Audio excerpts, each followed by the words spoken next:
Isaías até o profeta Daniel são considerados profetas maiores. De Oséias até Malaquias é considerado profetas menores.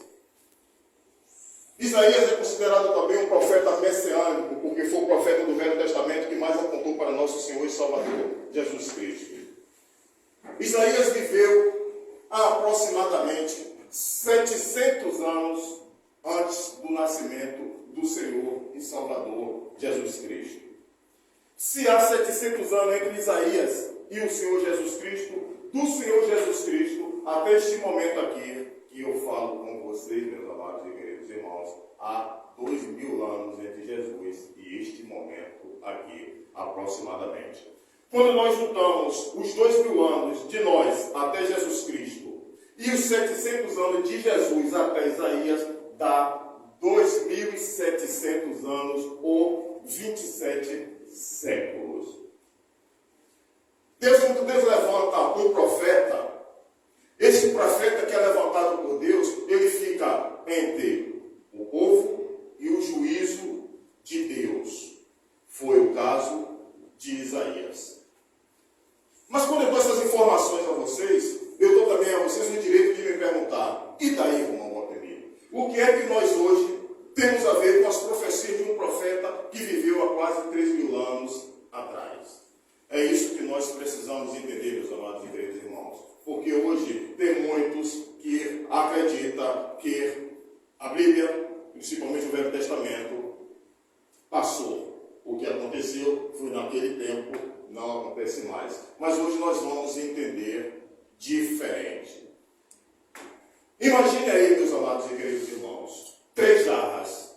3 jarras, aquelas jarras que nós usamos para botar água na geladeira para botar suco. 3 jarras de vidro. Vocês vão pegar na imaginação de vocês, vão botar uma após a outra. 3 jarras seguidas, consecutivas. E agora vocês vão imaginar uma arma de grosso calibre, uma arma pesada. E vocês vão imaginar também uma munição. Vocês vão municiar esta arma. Vocês vão apontar para essas 3 jarras de vidro, simbolicamente. E vocês vão disparar. Quando esse projétil sair da arma, ele vai atingir as 3 jarras de vidro. É assim a profecia desses profetas. O que é? Quem é a arma pesada? O profeta. O cano da arma é a boca do profeta.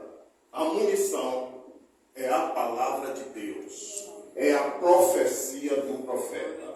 As 3 jarras, nós podemos entender que, nesta simbologia, para que vocês entendam. A primeira jarra representa o tempo do profeta, que ele profetizou. O tempo do profeta Isaías. A segunda jarra representa hoje, agora, este momento que nós estamos aqui. A terceira jarra representa o tempo vindouro, ou o futuro. Todos nós, quem tem mais de um ano como cristão, já ouviu falar que o Egito simboliza esse mundo que está aí fora, o mundo que nós viemos. O faraó do Egito simboliza o próprio Satanás.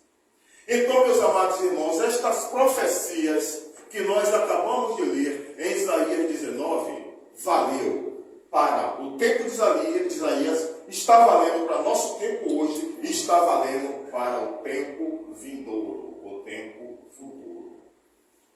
Aqui no primeiro versículo, Isaías vai dizer, vamos refrescar a memória, peso do Egito. Quando Isaías diz peso do Egito, ele não está achando o Egito pesado. Ele está se referindo à própria palavra que ele vai entregar. É uma profecia que o próprio Isaías achou que era pesada demais para aquele povo. Mas Deus não chama o profeta para sentir pena nem piedade de egípcio nenhum. Deus chama o profeta para que ele entregue a palavra dele, dura e crua como ela é. Isaías vai continuar aqui no versículo 1 e vai dizer: eis que o Senhor vem cavalgando numa nuvem ligeira e virá ao Egito.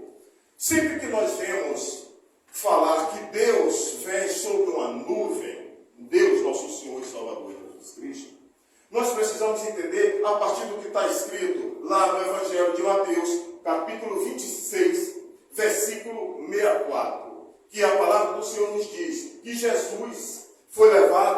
presença do sumo sacerdote Caifás. E Caifás pergunta a Jesus: tu és o Cristo? E Jesus diz: tu dizes. Mas tu me verás ao lado do poder, ou ao lado do Deus Criador dos céus e da terra. E Jesus diz mais a Caifás: tu me verás voltar, vir sobre nuvens.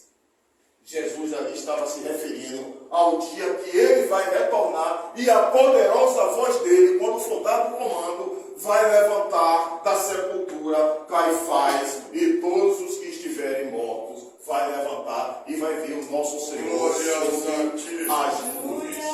Porque Jesus sobre as nuvens representa poder e autoridade. Jesus sobre as nuvens é diferente daquele Jesus que foi para a cruz, para a crucificação, com seu cabelo grudado com sangue que jorrava da sua cabeça a partir da coroa de espinho. Ele, vindo sobre nuvens, ele virá com seus cabelos alvos como a neve e com seus olhos como chamas de fogo para julgar os vivos e os mortos.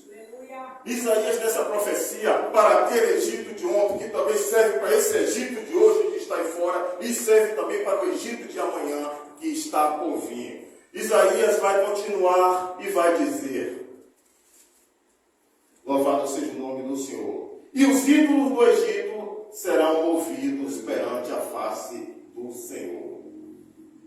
O profeta Jeremias, ele vai dizer lá no livro que leva seu nome, capítulo 43, versículo 12 e versículo 13, Jeremias vai dizer que Deus vai derrubar, queimar todas as casas dos ídolos e vai levar todos os ídolos cativos. O que é que Jeremias quis dizer? Hoje, meus irmãos, temos aí igrejas e muitos templos de ídolos. Igrejas que cultuam ídolos. A palavra do Senhor está dizendo que serão derrubadas e queimadas. Nesta época aqui, quando Deus mandava os ídolos das nações pagãs cativos, era porque uma nação, quando conquistava a outra, eles levavam as estátuas, os ídolos, e exibia na terra deles, como se os deuses deles tivessem vencido aqueles outros deuses. É por isso que o nosso Deus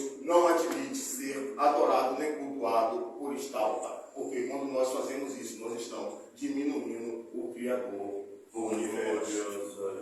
E ainda aqui ele vai dizer: e o coração dos egípcios se derreterão no meio deles.